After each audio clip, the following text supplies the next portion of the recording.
We also saw this, fireworks on Capitol Hill as Democrats in the House use a moment of silence for the Orlando victims to call attention to gun control legislation. Lawmakers walking out, even shouting at House Speaker Paul Ryan. Watch this.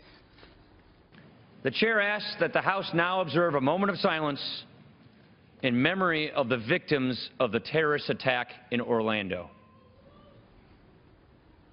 Well, you can see 3 lawmakers actually walking out of the chamber.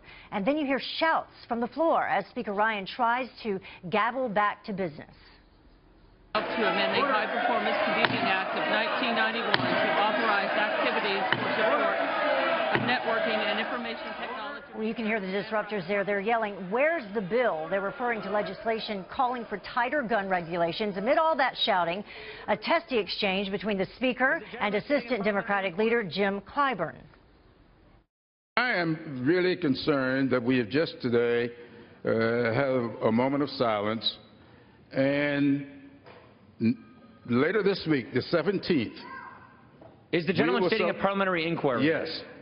Mr. Speaker, I am particularly interested about 3 pieces of legislation that have been filed in response. The gentleman's not sitting a parliamentary inquiry. The bill is amended. Members will record their vote by electronic device. This is a 5-minute vote. Really unreal to watch that. Joining me now, Governor Mike Huckabee, former presidential candidate. You know, it was 16 seconds to honor these 49 lives that have been lost, these innocent lives. 5 more are still in grave condition, and they walked out. What do you think? Heather, it's embarrassing, and I would like to think that these Democrats who are acting as petulant Democrats, although I guess I repeat myself, just a few moments of silence, not for Paul Ryan, not for Republicans, not for any partisan activity, but silence for people who've been murdered by a terrorist. And I don't know why they couldn't have just paused for a moment. There's plenty of time for politics, and I think it's like going to a funeral and standing up and yelling that you didn't like the way the estate was divided. I mean, it's just inappropriate, incredibly inappropriate. Yeah, their point, they said or claimed that they were trying to make is that we repeatedly seem to be doing this, these moments of silence, but yet no action is being taken. And so that was their way to, you know, stand up to this gun control legislation that they're saying is stuck. But you think there was a better way to do it? Well, Heather, first of all, there's not a single piece of gun control legislation that would have stopped this. If they were going to stop it, the FBI would have kept their file open on this guy, and he couldn't have bought the gun. It wasn't a fault of what legislation we have. It's not keeping the files open. The FBI has purged all of their language regarding radical Islam because we don't want to offend anybody. And look, here's what we're told. Let's don't blame all the Muslims for one radical terrorist. Okay, fine. Don't blame all the gun owners because one guy who got a gun did something stupid and did something murderous. If he doesn't represent all the Muslims, then neither does he represent all the gun owners.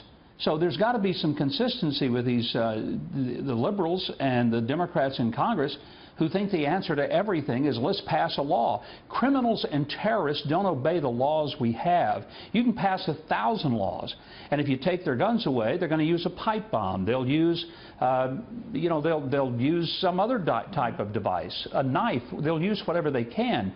But that's what's so nonsensical about this.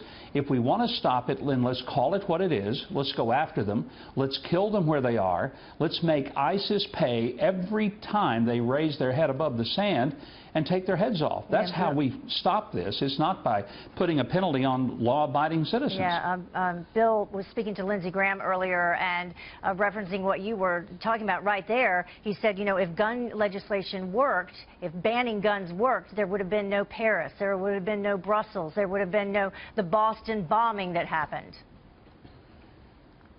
Because they'll find a way to do it, right? That where gun Exactly. And Heather, let's keep in mind that most of the time these kind of gun crimes happen in gun-free zones, and the most dangerous cities for gun crime are the cities that have the tightest gun control. Chicago, Washington, D.C., Los Angeles, New York City. It's not Texas where people pretty much will be armed and protect themselves. All right. I have to wrap you up. That's something we got to remember. Yeah. Thank you so much for joining us.